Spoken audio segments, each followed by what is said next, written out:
こんにちは、月島です。任天堂スイッチのアカウントやユーザーの考え方を自分の備忘録も兼ねて動画にしてみました。目次です。任天堂アカウントとユーザーの考え方、連携によってできること、ユーザーの追加と消去、任天堂アカウントと連携しないユーザーのできることとできないこと、最後にまとめと次回予告です。それではまず、任天堂アカウントとユーザーについて考えていきたいと思います。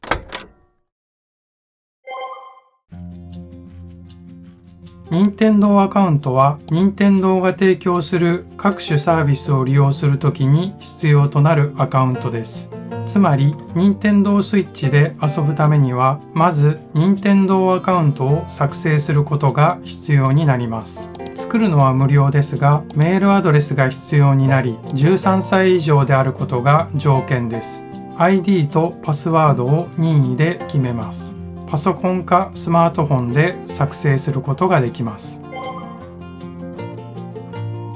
任天堂スイッチでゲームをプレイするためには、スイッチ本体でユーザーを作成します。これはゲームの世界の仮想の自分と考える感じでしょうか。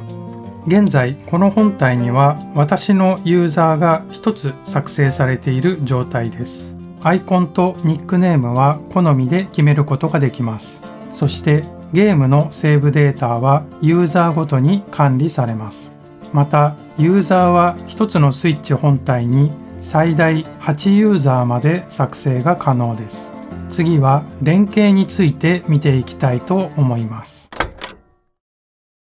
ユーザーの一人と任天堂アカウントを連携させることで、任天堂が提供している各種サービスを任天堂スイッチで利用することができるようになります。できることは主に4つあります。任天堂スイッチオンラインの各種サービス、フレンド機能、任天堂 e ショップ、画面写真、動画の SNS 投稿、一つずつ見ていきます。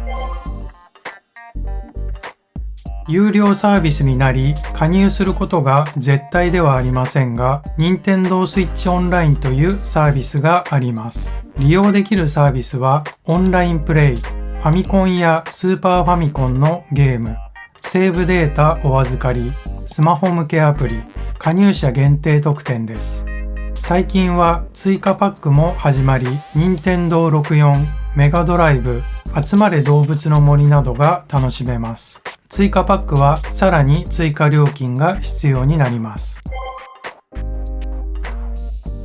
任天堂スイッチではユーザー同士でフレンドになることができます。フレンドになるとインターネットを通じてフレンド同士でゲームを楽しめます。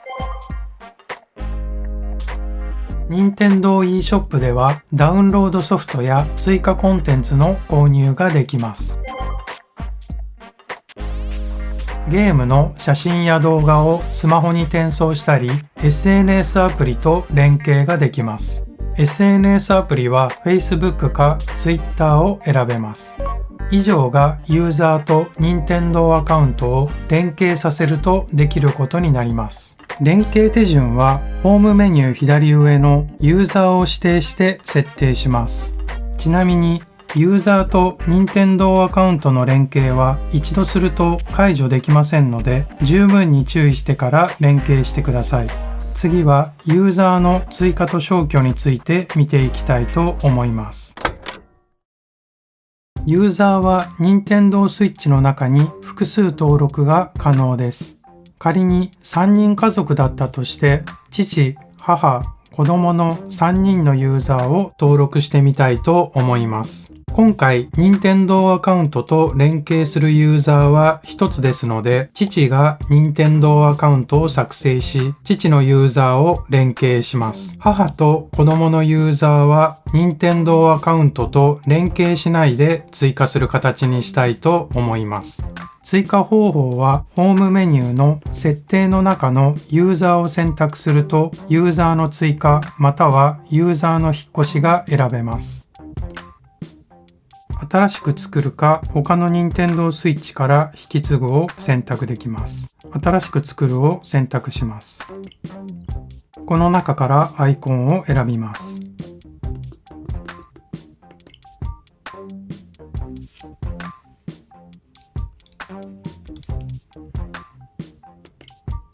任天堂アカウントとは連携はしませんので、後でを選択します。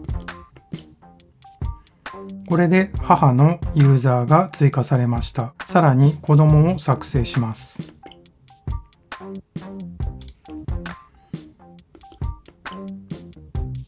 これで3人のユーザーが登録できました。そして必要のないユーザーを消去する場合は、消去したいユーザーを選択します。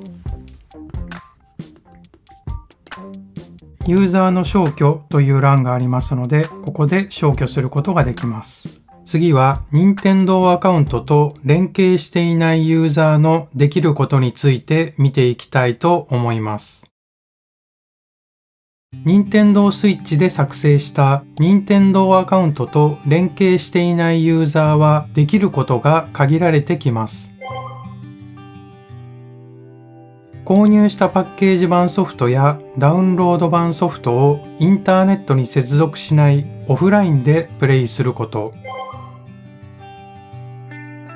任天堂スイッチオンラインの各種サービス、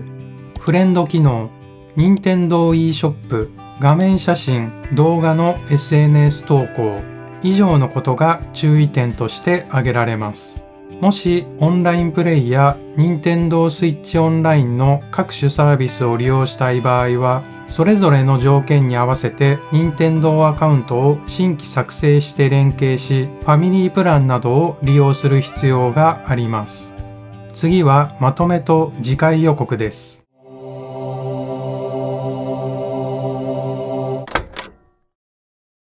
まとめると、任天堂スイッチで遊ぶには、任天堂アカウントとユーザーを作成し、連携をさせる必要があります。また、ユーザーは8つまで本体に登録することができ、ゲームを遊ぶことができます。そして、それぞれにゲームのセーブデータを取ることが可能になります。昔のゲームは本体とソフトを購入して遊ぶだけだったのですが、最近のゲーム機は考え方を整理しないと混同して間違えてしまいそうになります。次回はファミリープランについて見ていきたいと思います。